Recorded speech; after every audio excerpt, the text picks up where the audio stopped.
Hey, what's up? It's good to see you. So I got the Soul Food about a year and a half ago. I've made a few videos on it. You've probably seen a couple of them if you watch the channel. The more I use it, the more I like it. I've used it for so many different productions, whatever you want to call it, songs, beats. I've used it so many times and for so many different purposes. Usually just as a nice little drive sound, but sometimes I use it as a boost just to get a bit of volume and just to get like the tiniest bit of breakup. And I find it's really excellent for getting all those sounds out of it. And so I'm going to show you a couple different ways, or rather 5 different ways that I've used this pedal in songs of mine or productions of mine. And I'll probably explain a little bit about each one and what I use for it. So this first one is kind of like lightning in a bottle, so to speak, because like the one day I was just jamming around with the Soul Food and I filmed it, and I put it in the Jamming with Soul Food video, and I just feel like the rhythm, the way I played the rhythm of the song along with the Soul Food, it just like ended up sounding perfect. And that's something that I feel like just doesn't happen too often. You have to play a lot and film yourself a lot in order to catch those like moments, you know what I mean?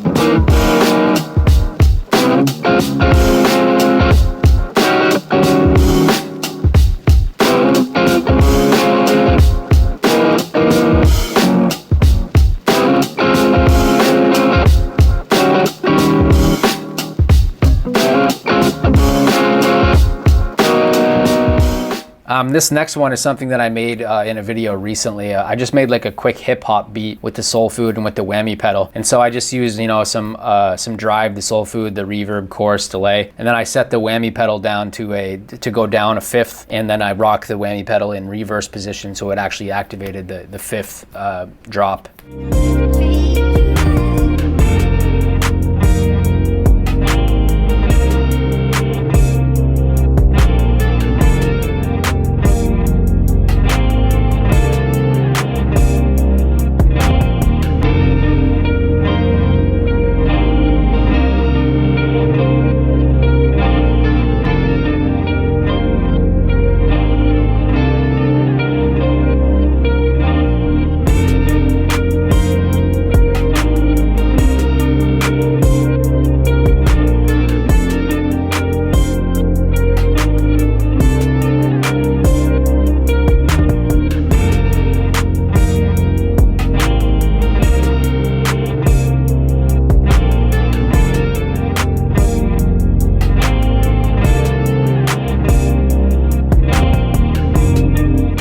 And this next one is probably, this is a harmony that I made a really long time ago. And it was another one of those situations where like I was just jamming over a drummer track and I ended up finding like the perfect tone on my ESP Eclipse with the Soul Food. Perfect tone, and like the riff I just made up off the top of my head, and I ended up just being like so grateful that I managed to catch that because it's again like perfecting the rhythm and playing it again is difficult. You have to put your mind you have to put your mind to it to really figure out the intricacies of the riff again.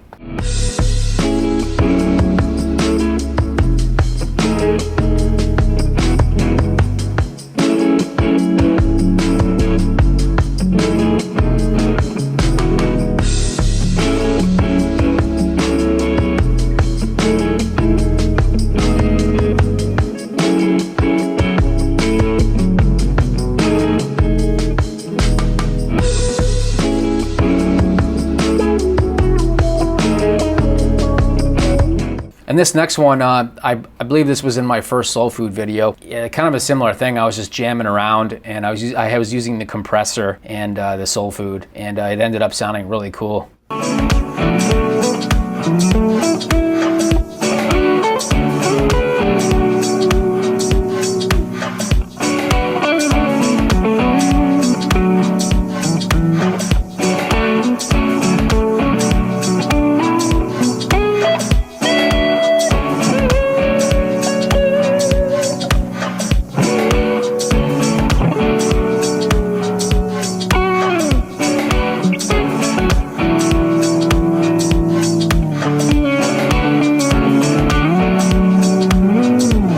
By the way, if you're looking for something to practice, get my fretboard memorization cheat sheet from travelingguitarist.com/fretboard cheat sheet. What it is it's all the triads, the major and minor triads in every single key. Through the octave mapping technique and through a couple other techniques, you can actually just learn to memorize not only the notes of the fretboard, but you can also learn how to improvise in a bunch of different keys by understanding the the foundation of harmony, which is the triads, right? The foundation of chords. You can also sign up to my forum at forum.travelingguitarist.com.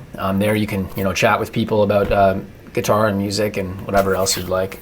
And like I was saying before, like if you add in the compressor, particularly the Dynacomp or something like that, it really gives your tone, the articulation that you need, and rather your technique. You're able to get those notes to sound a little bit better, a little more clear. They pop a bit more, and it really helps for soloing with a bit of drive.